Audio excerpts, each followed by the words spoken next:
You're listening to The Wake Up from cleveland.com with your host, cleveland.com editor Chris Quinn. Is Cleveland actually lifting the curse of Wahoo? The Guardians, against all early season predictions, have clinched their division. No one saw that coming. Youngest team ever to do it. What will happen in October? Can't wait to see. It's Today in Ohio, the news podcast discussion from cleveland.com and the Plain Dealer. I'm Chris Quinn. I'm here with Lisa Garvin, Laura Johnston, and Layla Tassi. And Lisa, it's just a surprise to be seeing that the Guardians will play in October in the first season under the new name. Yeah, I guess I'm going to have to buy some Guardians gear, huh? Well, we were talking about that this morning. In my wife's school, they have these spirit days where you have to wear the team jersey of the week. Well, hardly anybody has Guardian stuff because they haven't had a lifetime to collect it. I bet a lot of that stuff starts selling. We're going to do a story telling people how they can save some money on it because everybody's going to want it. Okay, let's begin. One way to know if a candidate has appealed to the masses is to examine where their campaign donations come from. Reporter Andrew Tobias did that with the Senate campaign in Ohio. Lisa, what are the differences between the fundraising of Tim Ryan and J.D. Vance? Yeah, this was a very interesting breakdown by Andrew Tobias. He looked at several different donor pools for both of the candidates for U.S. Senate. And in all categories, the Democrat Tim Ryan has been outraising J.D. Vance by quite a bit. Ryan has raised $21.7 million through June. $8.7 million of that is from small money donors of $200 or less. He also got nearly $1 million, about $918,000 from PACs, including from organized labor and single issue groups like NARAL Pro-Choice Ohio, the National League of Conservation Voters, and he raised $777,000 in the 5 days after the June Dobbs decision. So that shows that people were motivated by that. He also got a lot of donors from the maximum amount you can give as a donor is $5,800. Ryan had 324 donors who hit that mark and beyond, including money from George Soros, his son and daughter-in-law, Youngstown firework executive Bruce Zoldan, who held a fundraiser, I guess, and Paul Simon, the singer, was there. Richard Rosenthal, who's a big Democratic donor and a Cincinnati philanthropist, and LinkedIn co-founder Reid Hoffman, and Columbus developers Ron and Ann Pizzuti, who also gave money to GOP candidates. And Ryan didn't get a whole lot of PAC money. I mean, big PAC money from National, but Future Forward PAC did spend $2.8 million on Vance attack ads for Ryan back in July. He didn't get a lot of National Democratic money. That money's being spent on other races, Democrats in Arizona, Georgia, New Hampshire, and Nevada.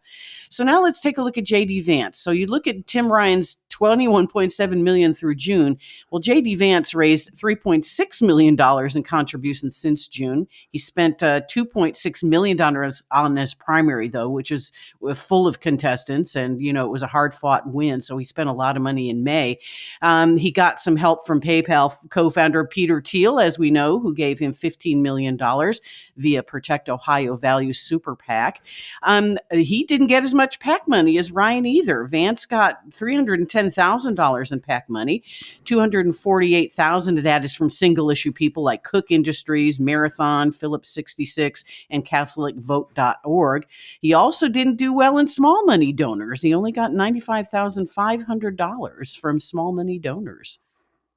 Yeah, the Vance campaign is a strange one to me, although he is going to get a big boost. The Haslams, the owners of the Browns, had a big fundraiser for him in Columbus, and surprisingly, they're doing one in Bracknell. I mean, Northeast Ohio is not a Republican bastion, and it's amazing to me that these out-of-town owners come in, buy the Browns, and now they're pushing to get in Northeast Ohio this very unlikable J.D. Vance promoted to Senate. But they'll get some money out of that. I hear they've been hitting up people all over town to come, and a lot of people are like, what? No way.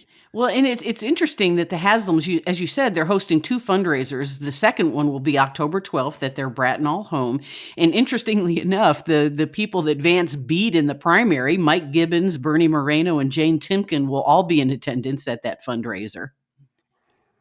Yeah, yeah, this they will. It's just it's an odd one that the Haslams are putting their names behind him. Okay, good story. Check it out. It's by Andrew Tobias and it is on cleveland.com. It's Today in Ohio. Speaking of the Senate race, Andrew also looked at J.D. Vance's new ad strategy to try and dislodge centrist voters from Ryan. Layla, what is his message and is there any truth in it? Well, Tim Ryan has spent months trying to hold Joe Biden at a distance, and J.D. Vance has set out to really dismantle that centrist image, as you said, with this new ad called Two Tims. And it features Vance narrating, and it opens by juxtaposing a Ryan campaign commercial saying he, quote, doesn't answer to any political party, with a November 2016 MSNBC interview in which Ryan says, quote, I love Nancy Pelosi. So Andrew Tobias points out that the editing of Vance's new ad leaves out entirely the context of that interview. In the aftermath of Trump's victory in 2016, Ryan was talking in that interview about what turned out to be an unsuccessful challenge of Pelosi as the U.S. House Speaker. And he framed that decision as a painful disagreement with a family member. So that really wasn't captured in the I love Nancy Pelosi quote. That just came out of there, totally out of context. So the Vance ad then points out Ryan's 100% record of voting with Biden and accuses Ryan of being soft on the southern border. It points to a new website the Vance team set up documenting what it views as examples of Ryan's record contradicting the image he's tried to cultivate through his ads on issues like taxes, China, and wokeness. Andrew says this is all because polls are showing the race is tied and that a surprising percentage of centrist Republicans view Ryan favorably. Polls tend to be really unreliable, but neither candidate can leave it to chance. So for his part, Ryan has been openly courting those center-right voters, attacking Vance on issues like policing and emphasizing his opposition to free trade deals and framing Vance's 100% pro-life stance as totally extreme in the aftermath of overturning Roe v. Wade. There's such a difference in the way these two guys come across. Vance comes across as a stiff. It almost is like he doesn't even want to win. And then Ryan comes across as just a regular guy. He's got a great ad where he's throwing footballs at I know, TV I saw that. One. It's great. It's hilarious. And the last one has Vance on the screen. But he comes across like a regular guy talking to people in a conversational tone. And Vance comes off as like this preachy stiff, and the difference could not be more pronounced between these two guys. I'm not surprised there's not going to be a debate, or it doesn't appear there's going to be a debate between the two. It would not do well for Vance, as he's such a stiff, to go up against Ryan, who seems so much in his element in this campaign. Yeah, it bodes well for Vance that the Republicans are anti-debate, doesn't it?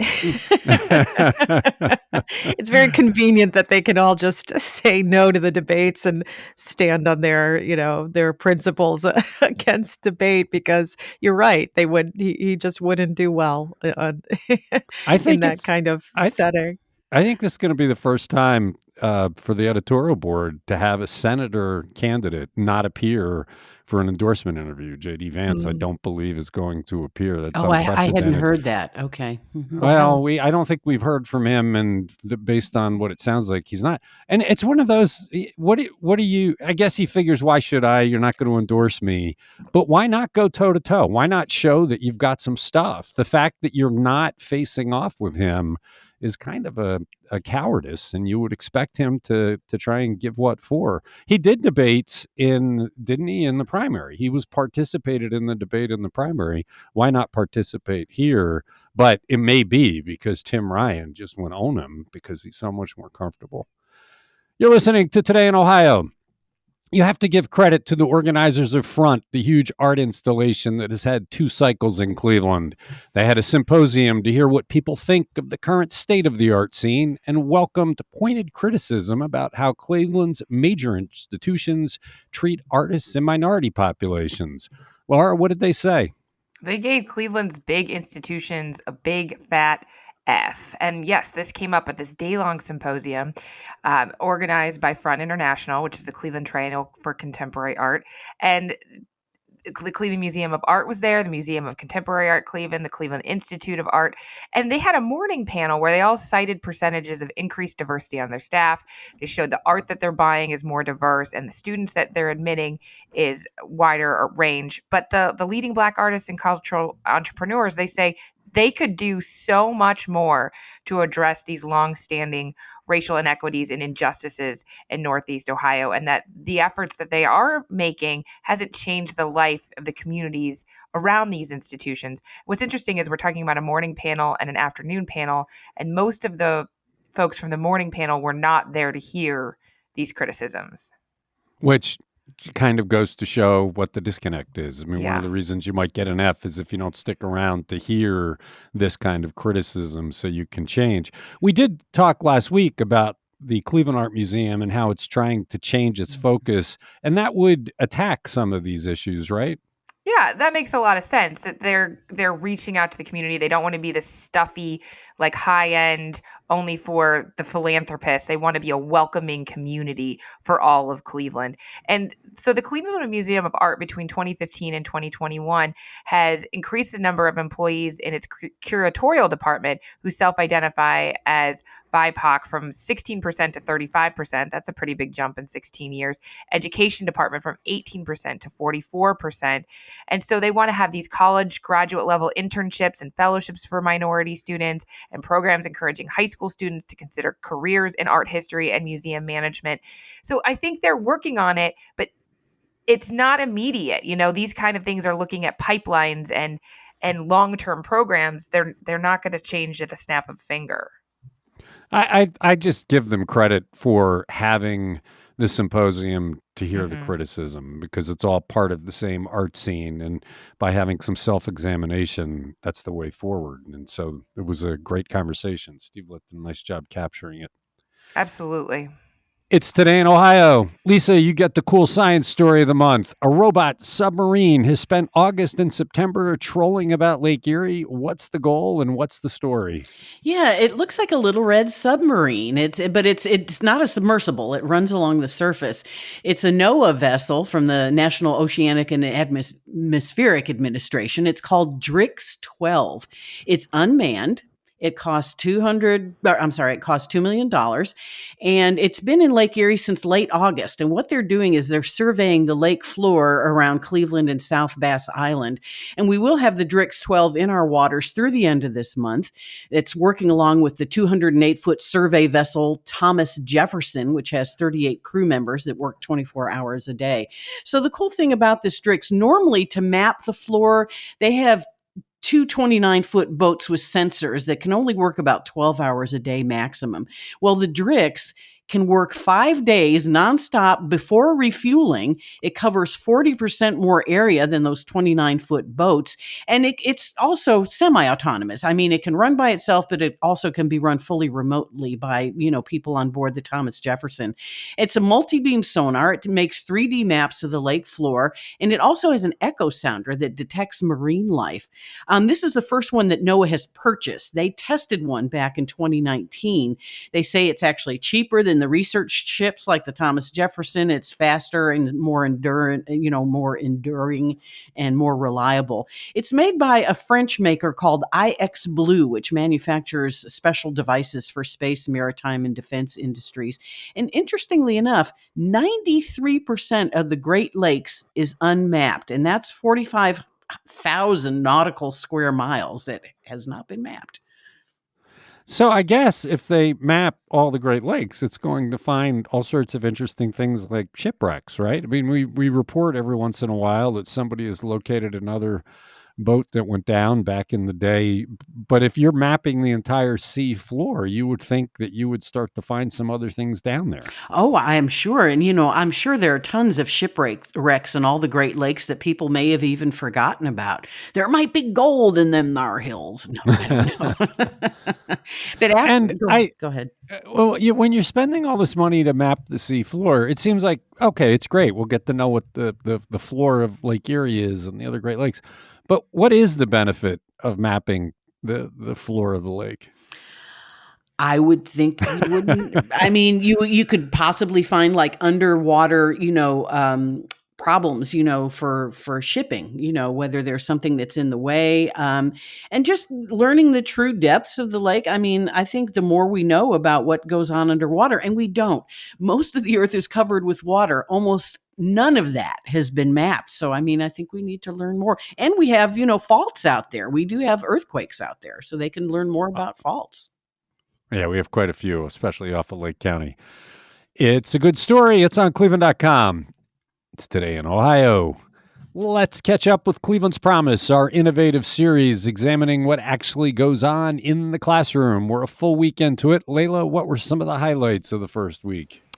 Hannah Drown and Cameron Fields have produced some really beautiful work in this first week. Among my favorite stories is this very poetic piece about fourth grade teacher Mrs. Sharon Lenahan and how she dreamed since childhood of becoming an educator and followed that dream despite feeling as though few in her life supported her pursuit of it. And I also should point out that by the end of our first week of content, Mrs. Lenahan, who we had been calling Miss Carol Smith for the first few stories to protect her identity upon her request, had decided that she wanted to be identified in this project. So we obliged her. So if you've been following along so far and got a little whiplash over that change, we apologize. But our teacher decided that she did indeed want to be openly associated with this journalism. And so her name does appear in the series from this time forward. That story about her is just charming. I mean, it's such a wonderful. You sent it to me after Hannah wrote it, I don't know, a couple of months ago, and that was the moment I thought, it's like poetry. Okay, this is going to be a great series. I know. I love that piece. But we also follow Mrs. Lenahan's class through a social emotional learning lesson in the classroom where they learn about empathy. And without spoiling this piece, by the end of the story, you really get to see this very tender moment between a student and one of our reporters that comes straight from that lesson. And then Cameron Fields writes this wonderful essay about the many sources of support for students of color at Elmira Elementary School and how that compares to his own experience as a Black student in a majority white school district in the suburbs. And he remembers some of his Black peers feeling disregarded by their white teachers, while Cameron himself felt kind of tokenized for being an excellent, high-performing Black student. But at Elmira, he gets the sense that all students of color are recognized for their potential. And he writes this really terrific reflection of that.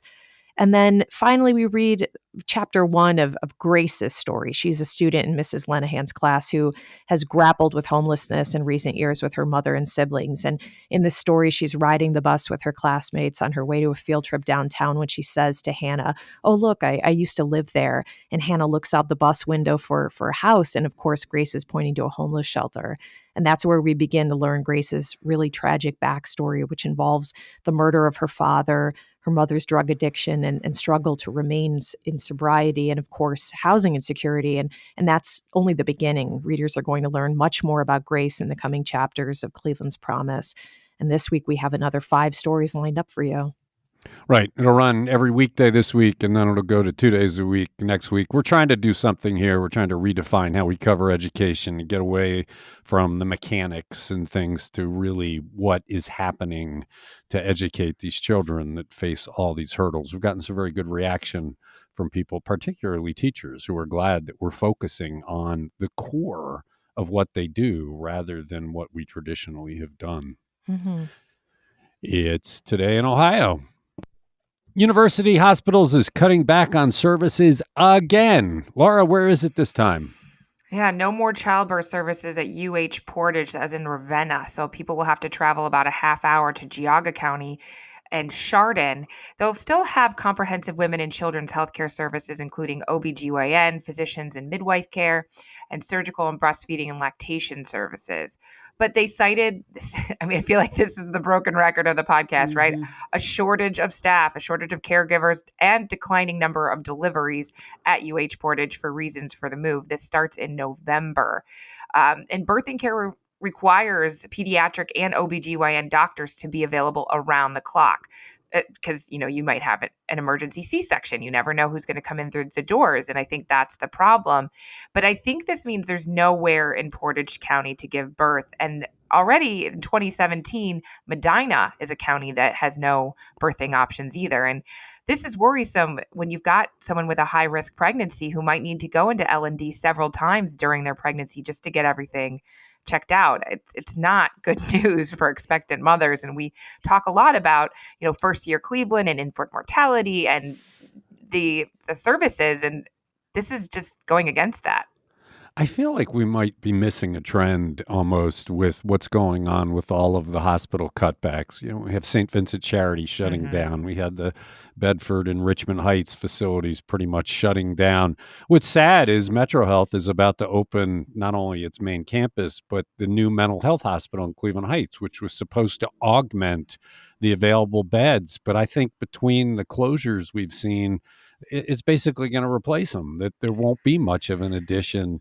And you got to wonder whether the financial situation for hospitals is really bad, and that this is what this is a sign of, and that they're doing all these things to basically survive. I think it's a shortage thing. I really do, because if you have hospital beds, and that's what these UH think, they're getting rid of hospital beds, that you have to staff them 24/7. People require specialized care. So, I mean, if you're looking to cut funds, if you're trying to deal with a staffing shortage, that's what you do, is you cut the most intensive thing, employee intensive thing.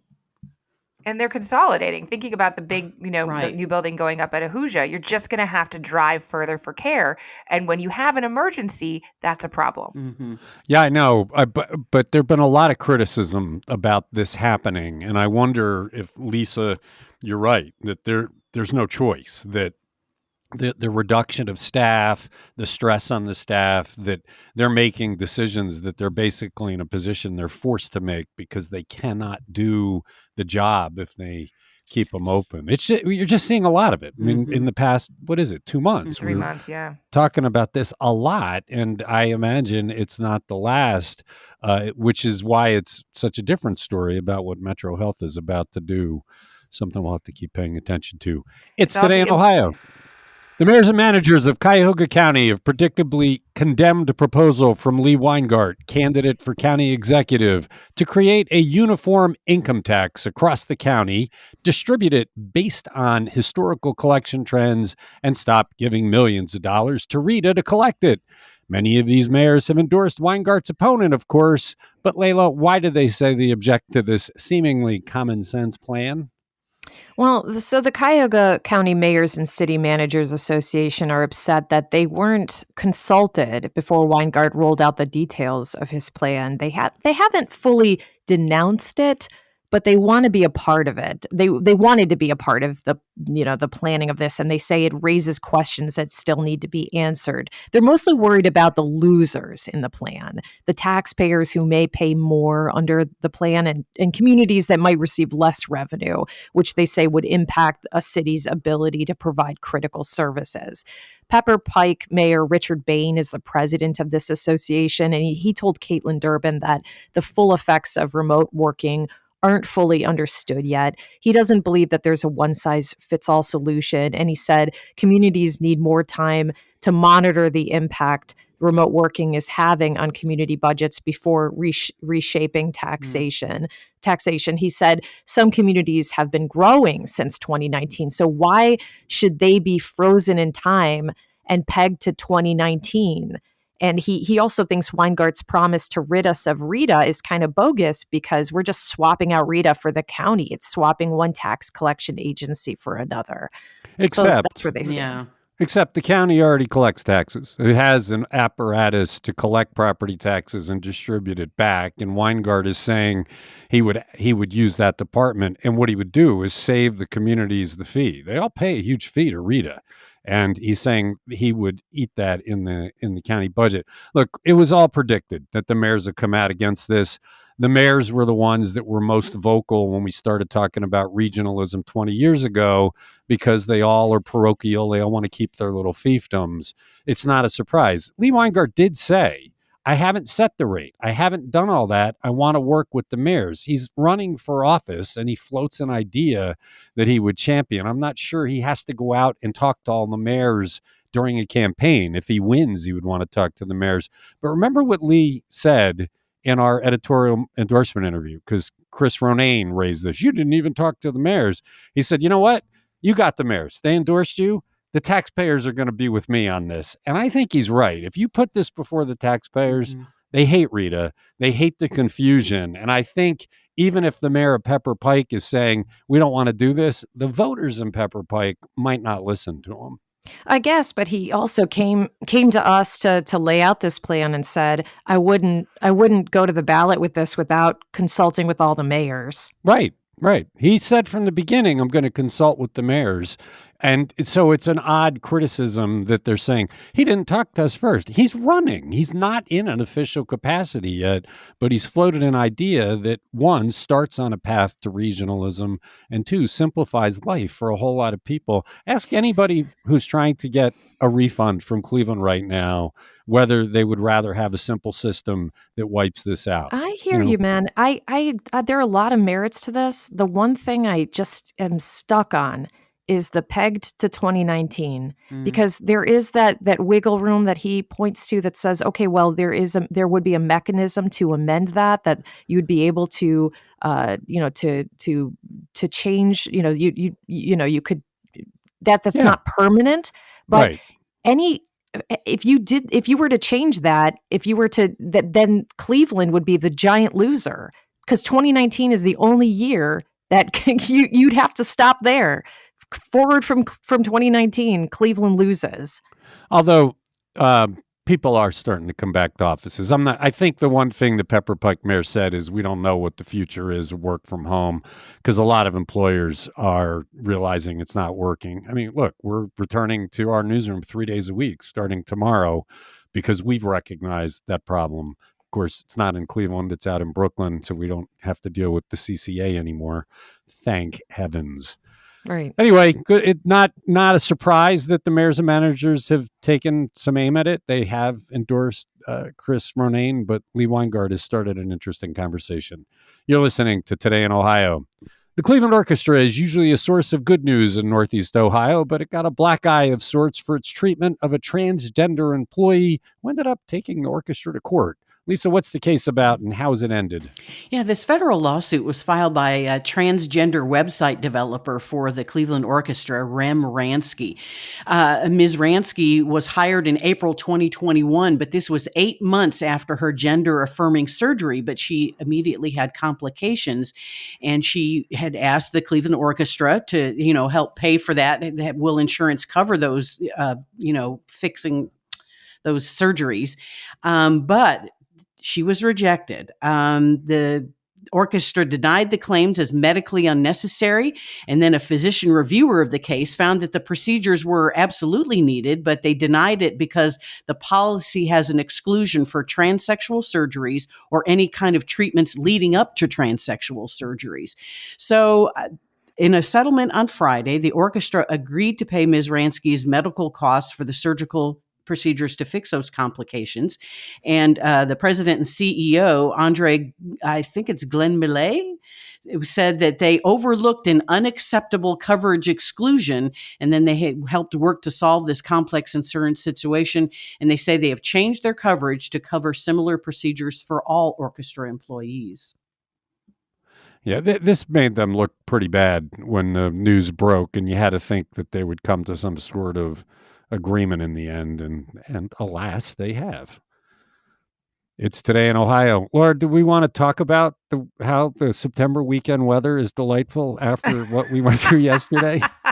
I mean, I think the point was we were searching for a perfect weekend because we promise ourselves that September is this delightful, 70 degree and sunny. And instead we had 3 80-degree weekends, a high of 87 last Wednesday, and then this plummet to cold. Although there were lovely moments of this past weekend. Yeah, Friday night was great. Mm-hmm. Saturday night was really nice. Well, and then every 3 minutes yesterday, you'd have some sun and it looked nice, and then it would pour. So you did have literally moments. You just had to be very aware of what you were doing in which hour and pay attention to your apps. But I went to the homecoming game on Friday night, and people were literally in winter hats with their puffer jackets. And so it reminded me of Kelly Reardon Wilson, a former meteorologist on staff, she wrote this story a couple years ago about why it feels so cold when we're used to the warm weather. And it has to do with the receptors in our skin. Because if there's a 50-some degree night in March, we'd all be like, it's bathing season. Statistically speaking, the weekend just passed was supposed to be the most beautiful of the year. Yeah. It wasn't. So let's look forward to next weekend. Maybe we'll get it then. It's Today in Ohio. That does it for a Monday discussion. Thanks, Lisa. Thanks, Laura. Thanks, Layla. Thanks to everybody who listens to this podcast.